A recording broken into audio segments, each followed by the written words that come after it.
Welcome, everybody, to a Friday night edition of the Anaheim Calling Podcast. It's me, Jake Rudolph. I have hosting duties right now because Felix Sicard has abandoned me. He's in the Twitch chat right now. He's available. It's just he's up in NorCal spending time with family, thinking that's more important than being on here with me. And he can't say anything otherwise. So I'm joined actually by CJ Woodling, who's actually making his first appearance since we've taken the podcast to YouTube recording. So this is the first time people on YouTube are going to see your face. Have anything special you want to say? I just hope you all know that you're finally getting confirmation that I am the resident hunk of Anaheim Calling. So hunk is extremely relative, though. I would like to say that, because I am humble, but I'm super humble, so... Just you wait until I decide to actually get in shape.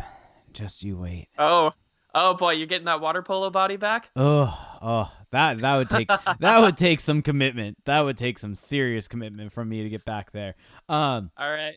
So, actually, off the top, I have one quick announcement that I wanted to make on the podcast that is official now. It is live. It's ready to go. We've actually added a benefit to our Patreon page. So, we've added a Discord server that is going to be included in both the $1 and $5 tier on Patreon. So for those of you new to the podcast, we do a Patreon where me and Felix will do 2 bonus episodes a month for the $5 tier. And there also is a $1 tier if you want to just support us. And there used to be no benefit from us. Now there is a benefit where you get access to the Discord server, and that's for both tiers. It's a place where you can talk to me, you can talk to Felix. All of the Anaheim Calling staff have access to it, so we'll all pop in and out there. And it's a place for everyone to kind of talk and chat and basically kind of do what we do on Twitter and in the Twitch stream, but do it all the time. And it's also a way for all of us to communicate. So if you are a patron already and you have connected your Discord account to your Patreon account, then you will already have access to it. If you have not, you have to actually go and link your Discord to your Patreon account or follow the link to create a Discord account. Once you do, you'll automatically have access. So now that we've got that out of the way, the Ducks played the Bruins tonight and they lost 3-0. The tank rolls on. It goes on and on and on. But before we jump into the full recap, what are your brief impressions of this game?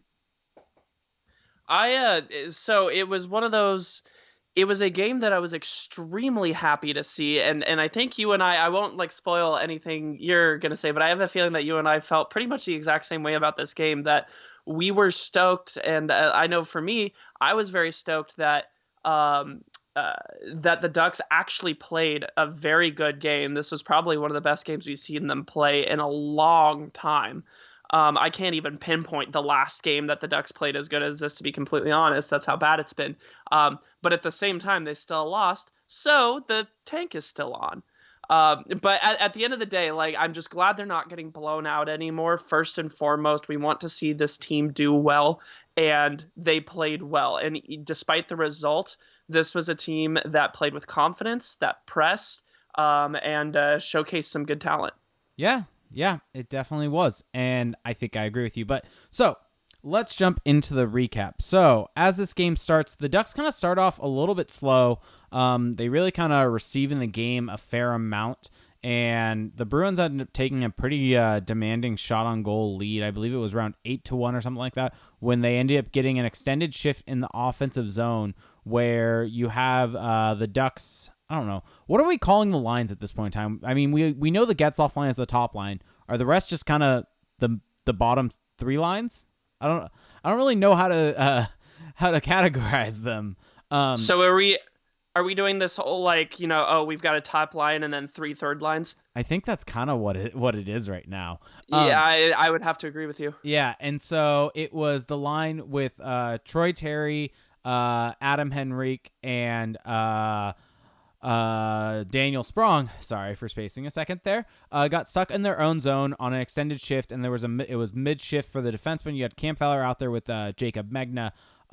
They were out there defending, couldn't find a chance to get the puck out of the zone, and Troy Terry had a couple chances to battle the puck out, didn't happen, ends up deep in the zone. Daniel Sprong ends up with a chance to put the puck out and ends up just completely failing and turning the puck over at the blue line. The puck is eventually worked over to the left-hand point where Brandon Carlo ends up wiring a slap shot that Nolan Achari tips in front of the net and beats Kevin Boyle for the first goal that Kevin Boyle's allowed when he's a starter in a game. I don't know if you have any thoughts on this goal specifically, but I mean, what are your thoughts? I didn't even get your thoughts on Kevin Boyle. What are your thoughts on Boyle?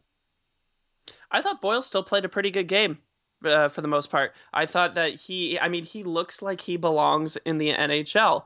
And after a rough start down in San Diego, he was responsible for several wins as San Diego got hot down the stretch. Him being up here, it looks like he's auditioning for a backup role next season. The backup role for the Ducks at goaltender is still very up in the air. Obviously, Miller's contract is out. He does have a 16 modified no trade clause, so there's even a possibility that he could get dealt. It's really up in the air right now, but these last 2 games has shown that Boyle is really making a push for that spot. Yep. One thing I'll say is goaltenders are susceptible to small sample sizes of looking very good and very bad over their sample sizes. So this is true. They need to get a bigger sample size for Boyle before they can fully make that determination, which it seems like they're trying to do, which I think is a good thing. But so, also forgot to mention off the top, Troy Terry was called up in this game. Nick Ritchie was out for sickness. So kids are in the lineup with Troy Terry and Max Jones coming in, or Max Jones being in the lineup as the same as last game. So moving on as this period's going along, the Ducks actually get a really nice pushback in this period. They go from basically trailing the game in terms of shots on goal, in terms of expected goals, kind of all different facets, and end up kind of working their way back into the game. And I think the biggest chance that kind of happens as this period goes along is Max Jones ends up getting kind of a partial breakaway and takes the puck right into the net. Doesn't end up scoring, but there's a rebound that is lying there for Brandon Montour, who has his shot just blocked a little bit and keeps it from going into the back of the net. But I really, really like that play from Max Jones right there. That kind of showed what he brings to an NHL team and kind of what he can do when he gets going. And I thought we saw a lot of that as the game went along from Max Jones, but that's the exact type of play he has to make if he wants to make it in the NHL and become a regular NHLer. I mean, what do you think of that play specifically? I thought it was a good looking play. Just obviously the execution wasn't there. Jones overall tonight he was very good, and I know you'll probably cite some of the numbers here showing how good he was. But Jones had several opportunities. The thing I'm seeing a lot of the tools that he was really praised for when the Ducks drafted him in the first round in 2016. So he's got great edge work. He can fly when he needs to. He's got the skill when he needs it. He's obviously got a big body that's NHL ready as far as size goes. He's delivering a lot of what we expected to in terms of the tools. Now we just need to see him start to execute. And if he keeps playing like this, it's going to happen. Yeah, definitely. So there's not really anything of note that happens the rest of the period. So the first period ends. The Ducks go into the end of the period down 1-0. They go in the locker room. Ended up being a decent period in terms of shots on goal. They ended up taking 5. Where is it? In all situations, it ended up being. Why does this seem off? I'm looking at natural stat trick in all situations. They're showing 6 shots on goal for, 15 against. Oh, that's why. I still have the Canucks game open for whatever reason on natural stat trick. Wow, that was very interesting as that happened. Jake, I'm relieving you of your duties. The general manager is now stepping behind the bench. I may not actually know what I'm doing and mostly here for show, but it's happening. I'm very happy right now that happened before I showed my screen. I'm very happy that happened before I showed my screen because that would have been really bad. Now this makes a whole lot more sense. So at 5-on-5 at the end of the period, the Ducks finished with 24 shot attempts for, 19 against, 11 shots on goal for, 8 against, 11 scoring chances for, 6 against, 5 high danger chances for, 4 against. So those are some really good numbers. That may have been one of the best periods the Ducks played. I can't remember the last time they put 24 shot attempts on net. And so as we move on to the second period, the Ducks end up taking a penalty in the early on in the second period, about 4 or 5 minutes in. the Bruins get a very early chance. They win the faceoff. It ends up being passed right across the middle of the ice, and it is taken by David Krejci, who ends up basically deking completely around Kevin Boyle and ends up finding Jake DeBrusk in front of the net to finish it and put the puck in the back of the net. And I mean, what can you say on that play? It wasn't a great play by Kevin Boyle. He overcommitted, but I think a lot of it on that play is due to the fact that the defense really didn't do a good job, both the defense and the forwards, of kind of cutting off the cross ice pass, and no one was really there to help him. Kevin Boyle committed to try to cut off an angle for a one-timer and ends up just kind of flapping around. And yeah, so, I mean, what can you say? Not a great goal. Not a great goal for the penalty kill. Not a great goal for Boyle. I don't know if you have any other thoughts on that. I mean, I don't know how much I would really like. So yeah, the cross ice pass shouldn't have happened, but I really don't want to downplay just the. I mean, David Krejci had a great deke that a lot of goaltenders I think we're gonna fall for. Some of the more experienced ones may be able to not bite on that, but Krejci, I mean, it was a great move. Boyle bit very hard, put it in. I think you're gonna see those types of things from rookie goaltenders. Yeah. So as the period moves along, there weren't really any plays that resulted in goals per se, but there were some impactful plays from the Ducks. You had Rickard Rakell jump into the zone. He ends up getting around one guy and tries to get around a second. The puck ends up kind of behind him, and he's able to fling it behind his back across the zone and ends up finding Corey Perry, who's able to come in right on Jaro Halak and ends up taking a really nice shot. It wasn't as high as elevated as you'd like him to see it, but it wasn't as if it was right into the chest. Just Halak was in really good position and was able to make the glove save on it. But that play from Rakell that's the exact type of play that made so many people fall in love with Rakell as a player. And it's something I feel like we haven't seen a whole lot this year. I mean, I don't know if it's because of Randy Carlyle specifically telling players or kind of wanting them to be safe, not make these kind of creative type plays, simply because the safer play is to kind of get it into the corner, get the puck in deep. But I don't know if it's confidence or what it is, but we haven't seen Rakell do something like that in a long time. And so it was really nice to see, because at the end of the day, this is entertainment, and that type of play is very entertaining for me. So I know you have some thoughts on this. Oh, 100%. I mean, that play was pure sex on ice. And we've seen Rakell do that kind of behind the back move before. He had that behind the back stick handling move that he did a couple seasons ago. That was just crazy. And one of the reasons why Rakell's been one of my favorite players on the Ducks for so long has been the fact that he's one of the few players who is, for quite a while, willing to get creative. The Ducks haven't had a whole lot in terms of truly creative players, which is something that I know you and Jake and I want to see a lot more of. And I don't know if necessarily that's been coached out of him. I think that part of that's been a coaching issue. I think that it's, CJ has a couple sex references tonight from Quack City from, I think that's Chad, right? Yeah. Yep, that's I'm Chad. feeling real feisty. I'm feeling good. No, with so, your dimly lit room that you're in. Some people are saying you're in the bunker underneath Honda Center. Yeah. By the way, shout out to Sky on Air, one of our friends over from Stanley Cup of Chowder, our sister blog at SB Nation. Oh, nice. What's up? Covers the Bruins.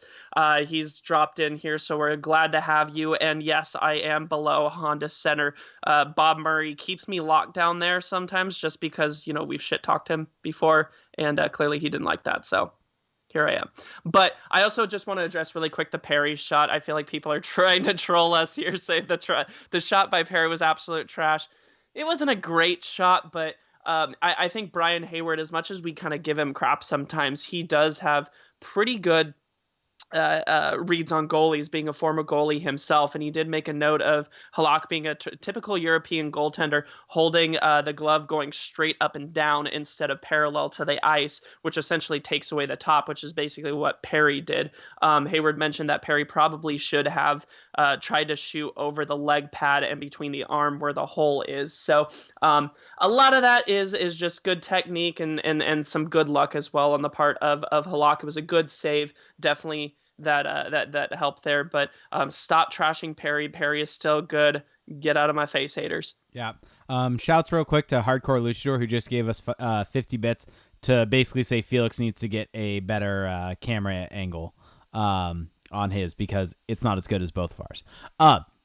So as we move on in the period, really the only other thing I really have a note on, and this is a completely selfish note, is that Troy Terry had a really nice zone entry, and it got me so excited because he entered the zone, and it made me. I actually thought it was Ryan Getzlaf at first, with the way that kind of he held up with the puck and was looking for someone along the boards, and ended up dishing it off and ended up getting a really good chance off a Montour's point shot. And so it's one of those that I was very, very happy as someone who's believed in Troy Terry and shouted his name from rooftops for over a year now, back in November of last year when I said he was going to be with the Ducks. And so I was really happy to see his game and different things like that in this game. And so as we move on, let me just briefly lay out some stats from that first period, or second period, sorry. Ducks ended up with 9 shot attempts for 11 against, 7 scoring chances for 7 against, 1 high danger chance for 4 against. So not the best period, but not bad. They held their own. And also we have to keep in mind, this is a very good Bruins team. A very, very good Bruins team. And so as we move into the third period, the Ducks kind of end up not really able to get any chances to move forward. They get a couple decent chances on the power play, but aren't able to cash it in. You have Troy Terry making a really nice no-look pass on over to Brandon Montour. Brandon Montour's not able to find a corner, though, with his shot. And that's kind of really the only thing of note that I have in this period. Chris Wagner ends up scoring an empty net goal at the end of the game. And that kind of sealed up the 3-0 win for the Boston Bruins. And the Ducks get just another loss. So now they have 3 wins in their last 24 games is where we're going for. So is that good? The tank rolls on. The tank rolls on. By the way, I love the fact that I feel like we've got a new tank GIF. The one that I posted a couple times. That GIF was a beauty. It was so If you guys beauty. don't follow, I'm going to toot my own horn here first. I've already done that like 3 times tonight, so let's just keep the train rolling.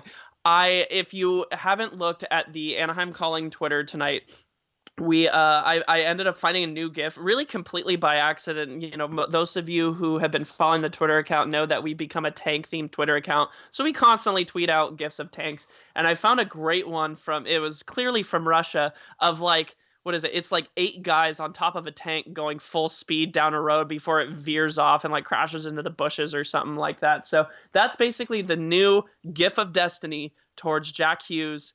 It's happening. We're going to use it to push the Ducks on to that first overall pick. Start throwing those Jack Hughes emotes. That is a Twitch emote now for the Anaheim Calling SBN channel. So keep going for that. So let's get the overall thoughts on this game. And while we do that, I'm actually going to do this. I am going to show some people some different stats. This is the first time that you are on the show with this, but while I get it set up, give me some of your thoughts on the game overall now that we're through the recap and it's not before we were jumping into more stuff.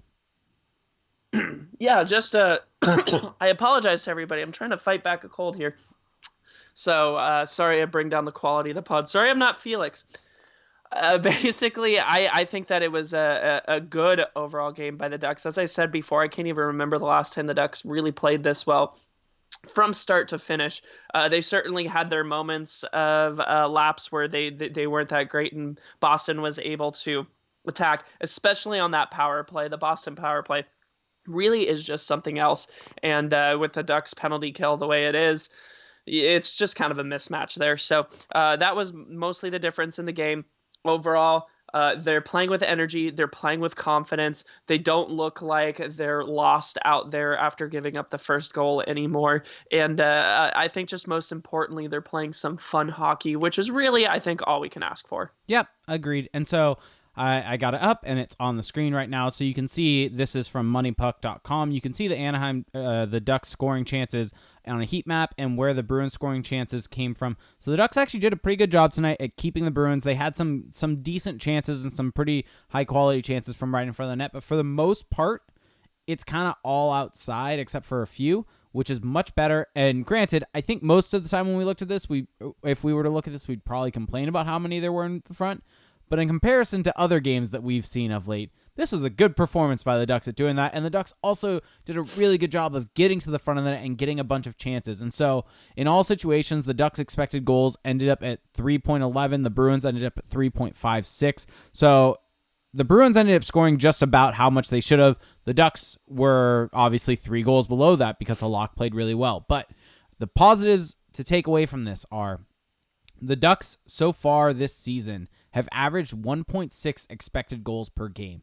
Now, you could maybe say that in this game, score effects maybe took a hold. The Ducks were behind the 8 ball and really were pushing. But then again, the Ducks have been losing in most games this season. So breaking news. So score effects should have taken a hold in all of those games when they were averaging 1.6 goal expected goals a game. So they put up basically a performance that was at least double kind of what the offensive output of what you would typically expect. And they just ran into Yaroslav Halak, who had a really, really good game.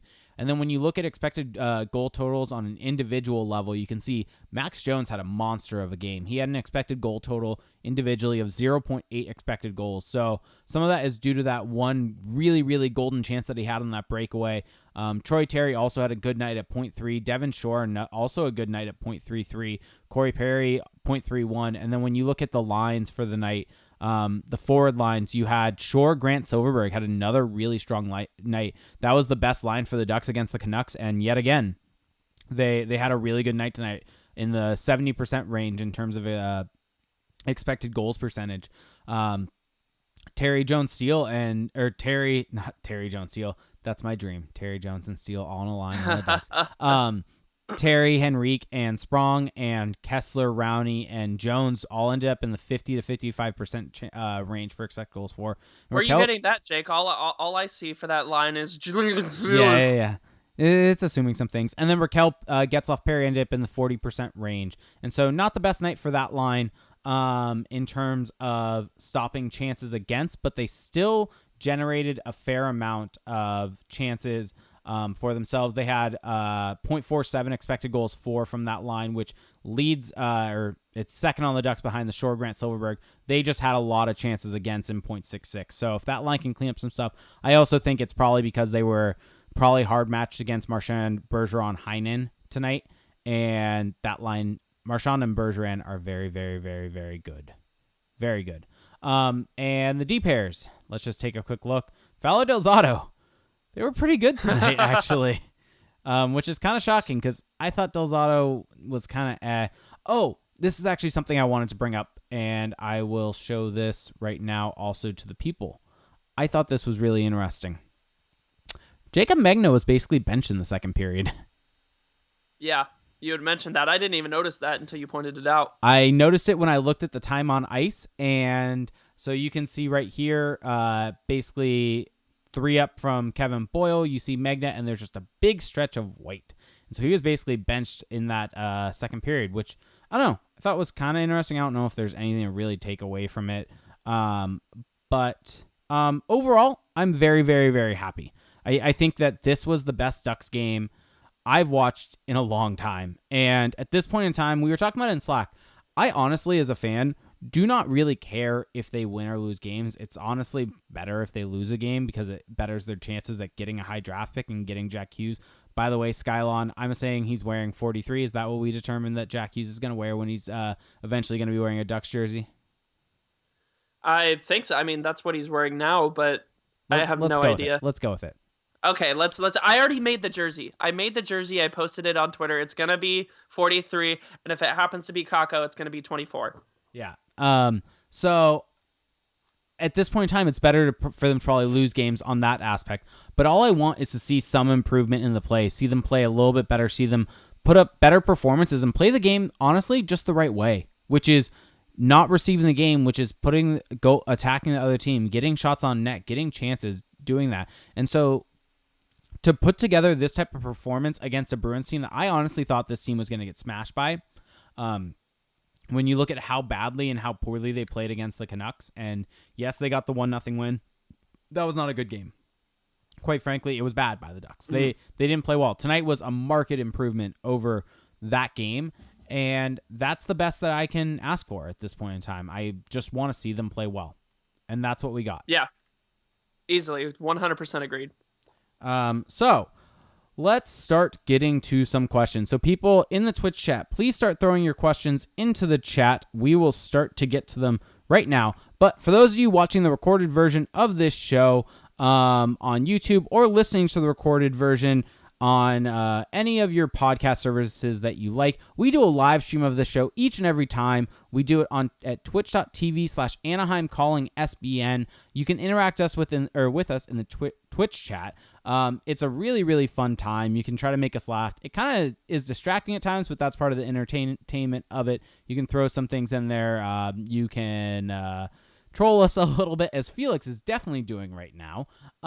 You can ask us questions as we go along, and we definitely see it all as we're going. So it's a good time. And with Twitch, you can actually support us on there in a way that's completely free to you. If you have Amazon Prime, you get Twitch Prime. All you have to do is link your Amazon Prime account to your Twitch account, and then you just hit the subscribe button and hit Twitch Prime. You do have to redo it every 30 days. It does not automatically renew for a Twitch Prime subscription, but it is something that is actually way more helpful than you can imagine. And with that, you get a special badge next to your name. It's either a Kesloff face or it is John Gibson with some 8-bit glasses on, courtesy of Georgie Kahn for that. And the special emote is a picture of Jack Hughes right now. So let's start jumping into some questions. So let's go to this one first. The Hardcore Luchador asks, question, please rate Terry and Jones specifically. What did you think of them overall tonight? I know we've touched on them. We've talked about some different plays. I've touched on Max Jones and what he did, but what have you seen from them so far? I think that it's he's specifically asking tonight, and I think both were some of the better players on the ice, and not only that, they were noticeable. That's the biggest thing. Troy Terry had that awesome pass over to Montour on the power play. Jones was just looking like he's all over the damn place. They're definitely showing off a lot of the skills that they were hyped for, especially Troy Terry. Troy Terry, you can just tell, and we've talked about this in the past, but I just want to reiterate it, that Troy Terry looks so much better, so much more confident. He's thinking the game at a higher level as opposed to earlier this season. He understands now that he doesn't have nearly as much time and space to work as he did in Denver and even in San Diego. So that stint did him a lot of good, and we're really seeing it. He still has some development to go, obviously. But I'm really starting to be pleased with how he's going. Yeah. And so that actually, I'll toss it over to you here in just a second. That leads into Sky on Air's question. That's kind of related to that, which is, what do you guys think of Troy Terry long term? I thought he looked pretty good and could be a fun prospect to help jumpstart the Ducks. I think a lot of us are very familiar with what you think, Jake. But go ahead, let us know. For those of you that are new to the podcast, like I mentioned earlier, back in November of last year, I made the prediction that Troy Terry would play a game for the Ducks, and this was back when not a whole lot of people actually believed that he wasn't high on a lot of people's radar at that point in time. Sam Steele, Max Jones were much higher. I just kind of had some thought process going on along with it, some logical jumps to make that the Ducks would want to get him into the system, so him playing a game made sense. And so I really followed his season last year, really followed the different type of player that he was, and got really excited about it. And so long term, he projects to me, and Felix and I actually, we go more in depth, so I'd say check out if you're not a patron already and are really interested in this, Felix and I did a deep dive on all of the different prospects on our most recent Patreon bonus pod. So at the $5 tier, you get that pod. But I'm really excited for Troy Terry. I think he projects out. His floor is a middle six middle six player that has high skill that can help contribute on a power play, and really kind of jump in and pitch in here and there. His ceiling is a top line player, though. His ceiling is definitely a top line player that has that high end skill, and you saw it tonight, and you saw what he did.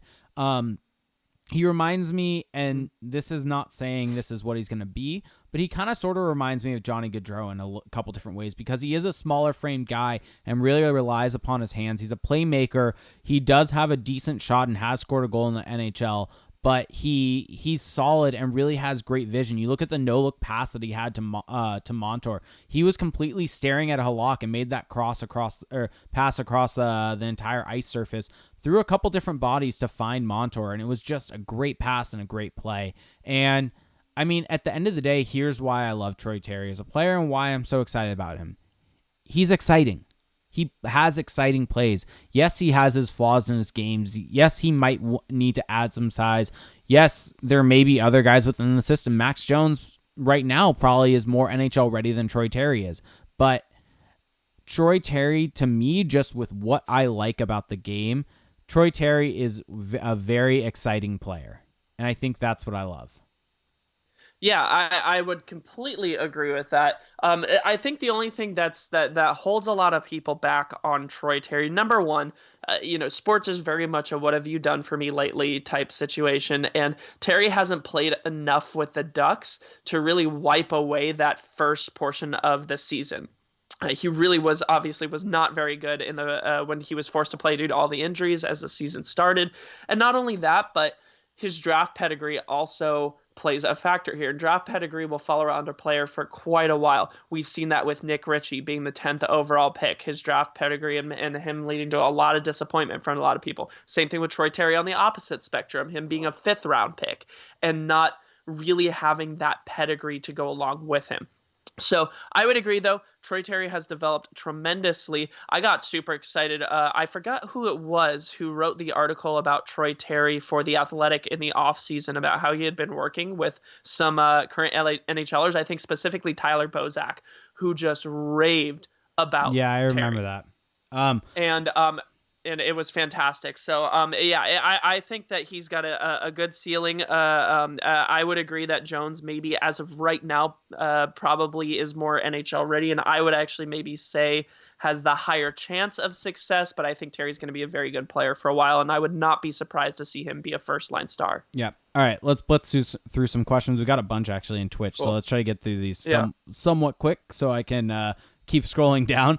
Varluna asked, thoughts on the Oilers-Flyers goalie trade? It's not obviously Ducks specific, but for those of you out there, Cam Talbot was traded for Anthony Stolarz. It's hilarious. I don't know. There's no other way to put it. It's the Oilers being the Oilers. They had to trade a goalie who was really good for them a couple years back, who's an expiring contract, and basically get a cross-controlled younger goaltender back, basically because they want to activate Andrei Sekera. So it's peak Oilers. I don't even know. Oilers gonna loyal. So the T-Hole asks, with Jesse Puljujarvi's agent's comments coming out about possibly wanting out of Edmonton, how likely is it he gets traded, and what would it take for the Ducks to get him?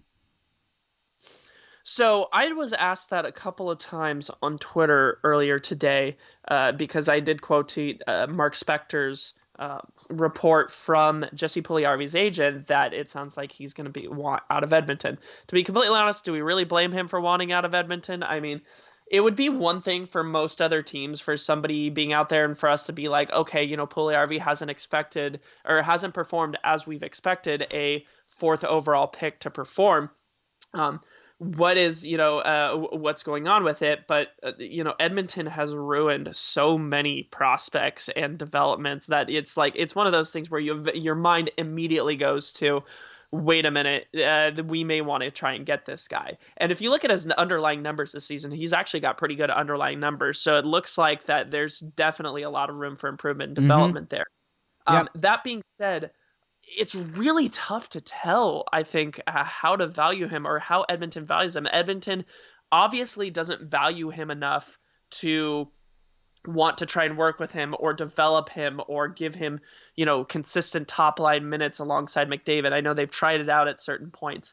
And they seem to be willing to trade him for, it seems like, this entire season now. So But the rumor is that they're want a good value for him. So I don't think necessarily Silf for Puljujarvi straight up would be something that he would even go for, especially with Chiarelli gone now. Another interesting thing to keep in mind with Edmonton is that no doubt they're going to be looking to cut cap space. So Oh they're not yeah. going to want to take on a big contract because as of right now, even with the Talbot trade, the Oilers right now for the end of the season are projected to only have $635,000 worth of cap space. Like that's ridiculous. So, Yep. uh, Milan Lucic, everybody. oh man, Chris Russell, Lucic, everybody. what great contracts. Thanks, Ugh. Chia. I miss you, Chia. I feel bad for No, Edmonton so fans, to be honest. yeah, and keep in mind too, you got a new general manager. Keith Gretzky is at the helm there, so and I don't think we really have a whole lot of knowledge as to what his history is like, at least public in the NHL. I don't know what his general manager history is, so I need to think about it for a little bit. I would imagine they would definitely want draft picks. What do you think, Jake? Yeah. So I actually, as you were kind of going on that, I was trying to figure this out. So Jesse Puljujarvi is what, 21 now? Is that right? 22. He may be 22. Actually making me fact check. There's a reason for this. Maybe He is 20. he's 20. He's 20. He turns 21 in May. Oh, So okay. Perfect. Nail Yakupov was traded when he was 23, and he was traded for a third round pick. So I would assume that the Oilers probably are a bit scarred by that, and so they may want to move him now. I'd say they probably would want a roster player back that's cost controlled, and they would know what they're getting, or it's gonna have to be a pretty high draft pick. And so I don't think they're gonna trade him for nothing. So Yeah. let's get to this question. This came from Animeholic D94. Said, how disappointed will you feel if Silfverberg actually inks an extension that's more than $5 to $6 million in money? So that's a rumor that actually came out today that the Ducks and Silfverberg are getting close. They're a year apart, but supposedly the Ducks are offering something in the $6 million range. I will preface this by saying, take this with a grain of salt. The sources that they're coming from have been incorrect in the past. But if it is $6 million, I will be very, very frustrated. Yeah, 100%. The Ducks need way more cap space, and $6 million from again.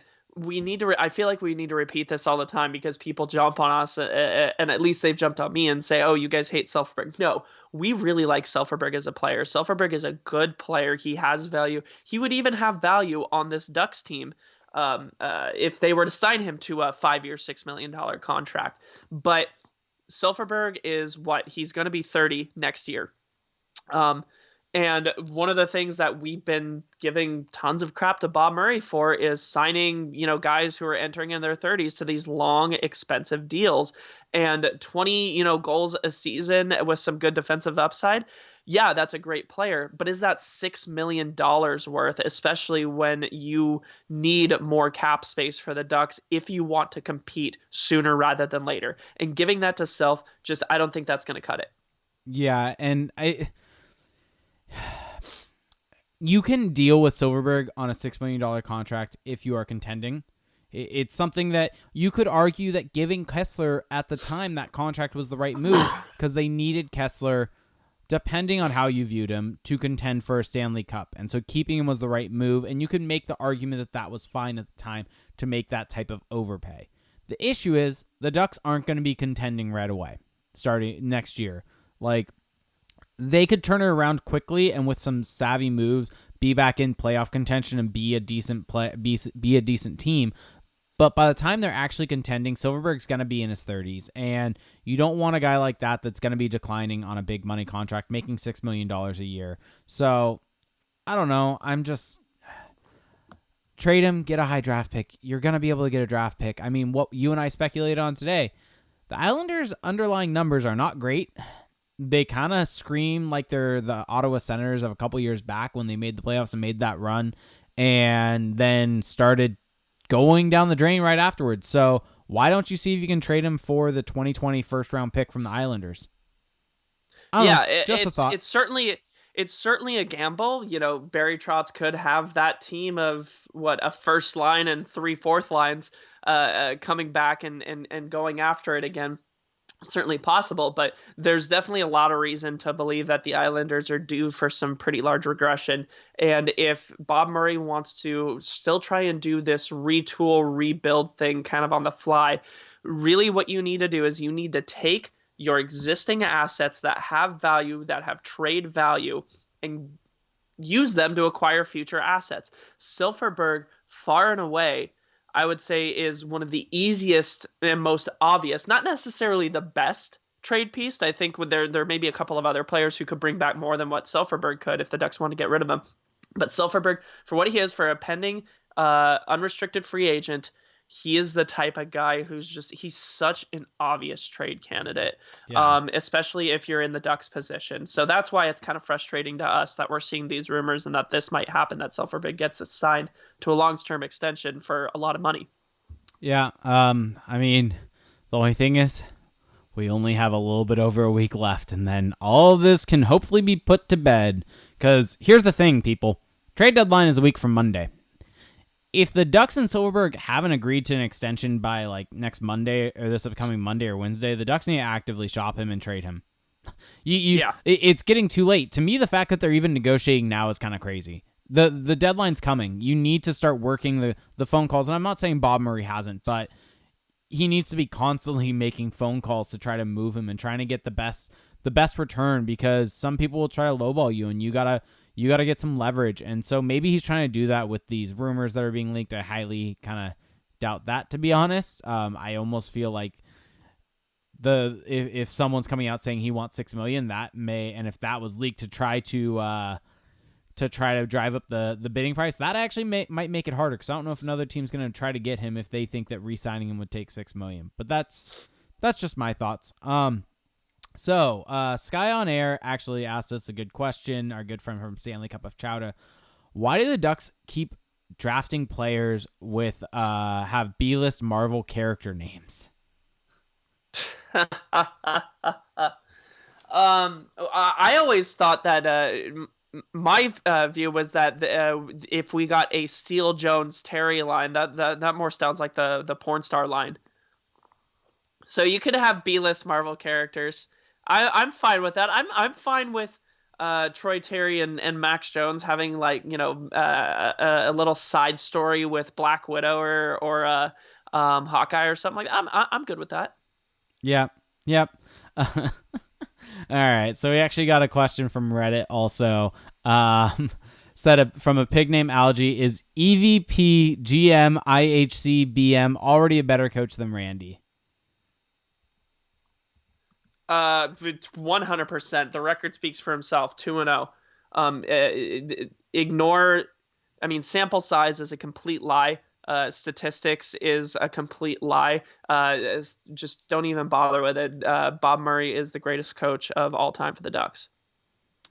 So Animeholics asks, and I'm assuming, please correct me if I'm wrong as we're going on about this, but asks, why do we think that he would be traded? I'm assuming he means Silfverberg before the deadline. There's just as good of a possibility of being traded during the draft. The reason why is he's a free agent. So if someone trades for him at the draft, they're going to have basically a week extra to sign him. The benefit of someone trading for him right now is then they get him for the stretch run. Even if he is a pure rental for them, then they get him for the playoff run. And so you're able to get something for him. And the amount that you'll be able to get for him at the draft for the extra week or try to sign him would be negligible. It would be a really high, or really not high as in low draft pick. It's a really like 5th or 6th round or something really high on that end. So the reason why you trade him now is to try to maximize your return on him. The best way I would say to look at it is, and this is the technical sense of it, is that if you wait to trade Silfverberg at the draft, all you're doing is trading his negotiating rights for free agency. That's really what you're doing. The team getting him isn't going to get any sort of benefit. So when teams want to make the playoffs, his value is just going to be way higher. You wait to potentially trade him until the draft, and his value completely tanks, as Jake said, and I would agree. 5th rounder would be what the Ducks could get back for him at best. Whereas now you can get potentially a 1st rounder for him. So That's a pretty big drop off for just keeping him to maybe try to re-sign him. That I don't want to take that risk. You move him now. And then even if I've thrown this around, I'm not the biggest fan of signing him. I've made that apparent with a couple different on pods and different things like that. But if you are set on re-signing him, like the Ducks are, why would you not just trade him? And basically, if he likes it here, he has a family here, his wife's here, he has a kid here, he probably likes living in Southern California. Why can't you go to him and say, hey, we're going to trade you, and you approach it the correct way. You say, hey, we're not doing anything this year. We want to get a high draft pick to reset. We like you. We think you're part of the solution going forward.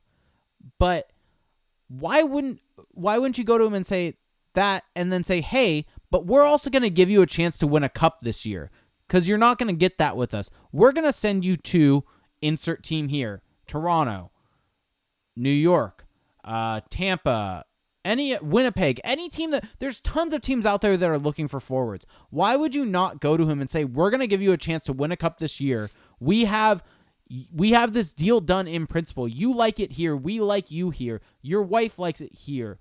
You like the life you have here. We'll sign this deal on July 1. Why wouldn't you do that? So here's the reason why you don't necessarily do that. That actually complicates things because if I'm not mistaken, if you have an agreement in principle with Jakob Silfverberg to re-sign him once July 1st rolls around, but you trade him, you would need to negotiate in good faith. You would need to let the team that you're trading him to know that, hey, look, we've got an agreement in principle. This is what's happening. Do you still want it? And that right there is going to take his value down a little bit. Because if they don't do that, then you could possibly get into CBA troubles and grievances and. I don't know about that sucks. because I get it. Well, no, but I don't even know if it's an agreement done in principle because I don't know if the NHL, but it's one of those things where you kind of just say, hey, and then we'll negotiate on the rest of this on July 1. We want you to be here, but we want you to go and have a chance to win a cup. We want to get assets back. This happens plenty of times with different teams. You have Roman Polak. Yeah. Roman Polak got traded from the Leafs to the Sharks and then got re-signed by the Leafs that summer. You have Tomas Plekanec getting traded by Montreal last year to Toronto and then re-signing. I mean, you could. 100%. Like I totally get that. It's just when you are doing that, you just do need to be very careful when you're saying that. I get what you're saying. And Felix is talking about tampering. Montreal did this last year. It was basically yeah, you can't talk. It was basically reported that when Plekanec was traded, that he was most likely going to go right back to Montreal in the offseason. So yeah, it happens plenty of times. I mean, David Perron did it with going back to St. Louis. This happens plenty of times. So I don't know if I agree with signing Silfverberg. I have my feelings on that, but you should trade him no matter what, to be honest. So I agree with you there. So, all right. So I think that's going to do it for questions for the show. So to end out the show, as I've been doing after every loss, we are going to do a mock draft lottery sim, because for those of you that didn't know, New Jersey lost tonight, and with the Ducks losing, they actually got better odds at getting Hughes because they are now tied. They were tied with Detroit going into tonight, but Detroit had played one more game, so Detroit was lower. Now they're tied in games, and the Detroit holds a tiebreaker. So the Ducks drop below them. The Kings are 1 point below the Ducks with one less game played. I believe that New Jersey is also 1 point behind the Ducks. Let me just confirm that very quickly. Yeah, they're 1 point behind the Ducks with the same amount of games played. Ottawa is really pulling up the rear, and it would be hard to get below them in the lose for Hughes race. With they are 6 points behind the Ducks with one game in hand. So let's run this lottery. And first time I got Kako with the Ducks. Second time. That's okay. I'm down with second that. time we dropped. I'm just going to do this till we get Hughes. Doing it till we get Hughes. People, this is sorry, this is a video aspect, and this is taking away. Fifth. Why? I got sixth. There we go. I mean, okay, there we go. Dylan Cousins. There we go. We got Jack Hughes, people. We got Jack Hughes. You're watching the stream. Congratulations. So. This is binding. According to the NHL and the CBA, we officially get Jack Hughes. It's over, everybody. It took me about 10 tries for it to happen, so that shows that even though the Ducks have the fourth best odds, it's no guarantee, even if they had the first odds. But by the way, just as a heads up, really quick, Jake, we decided on this tonight, and we're going to do our best to do this every single night now. Oh, we're making it official. Okay. We're making it. I'm making it official. Executive decision here. For those of you who followed us last season, you know that we partnered with Cole Palmer, who publishes the hockey stat cards based on Dom's game scores. Really great series that we did when the Ducks were really fighting for a playoff chance. All of you really loved it. So we did that day in and day out to show that, hey, these are the chances that the Ducks has. Well, we're not going to be able to really run any scientific models or anything nice with graphs like Cole was able to do. But what we're going to do is we're going to do a daily tankening update. So we will give you all live updates every game on the teams below and right around where the Ducks are and where they are in the standings, the results, and to see what it's going to take for the Ducks to get the best odds for the first overall pick. By the way, guess what? So Money Puck has a playoff odds where they also list the odds. And this is not based upon the mock draft odds of if you're in third place, you have odds of such and such. It's based upon their model of where that team is going to end up at the end of the season. Do you want to know what the odds are that the Ducks are going to win the draft lottery per Money Puck? And this factors in the odds to win it, but it's also factoring in where they could end up based upon their model. You want to take a gander, or you want me to just tell you? Or guess what rank? Guess what rank? There we go. That's a better way. Second. Third. So Ottawa has the best chance Colorado has the best chance at 14%. New Jersey's second at 11%. The Ducks are third at 9%. Detroit 8%. LA also 8%. So Money Puck is giving the Ducks the third best chance. So I'll take that. So, all right. So some housekeeping stuff to end the show. So for those of you out there that want to find us on Twitter, I'm on Twitter at ReindeerGames91. You can find CJ on Twitter at CJ Woodling, and you can find us at Anaheim Calling. You can find us at AnaheimCalling.com. Also, all the different articles up on that website, and we also actually got a new podcast review. We've got it from Chad. I thought I had read it. Turns out I don't think I did, so I'm going to read it again right now. From Quack City 22, Chad in our Twitch chat and on Twitter said A+ Ducks podcast, gave us 5 stars. Says Jake and Felix provide a top-notch podcast for Ducks fans. Jake knows a lot about hockey and is a longtime Ducks fan, but is so unbiased that sometimes we have to ask him what his opinion is from a fan's perspective. Felix, who's not a Ducks fan, knows his stuff and knows his team better than many fans at this point, while also providing great analysis as well. They do a good job of mixing up stats and analytics with recaps of games, answering questions, interacting with the live streamers, and providing their opinions on the team. Shout out to CJ, JC, and George as well. They do a great job of filling in when Jake and Felix are busy getting married and stuff. Overall, this is an entertaining podcast by a good group of guys with great information and insight about the Ducks. Keep it up, fellas. Thank you so much, Chad. That's really, really nice. We really, really appreciate it. You're a real one, Chad.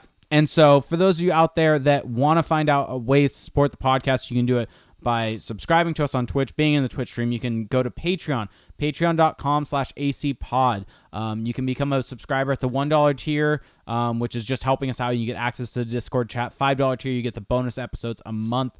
You can also find us on Apple Podcasts and leave us a rating or review there. That also helps out a lot. And as you can see, we read any of the reviews and ratings on the podcast. So, thank you so much to everyone out there, and we will talk to you actually on Sunday for the Scott Niedermayer Jersey Retirement Night. It should be a good one. We'll see if I'm on that show. I have a 10:30 beer league game, actually, so should be good. So thank you, everyone, and talk to you soon. Bye!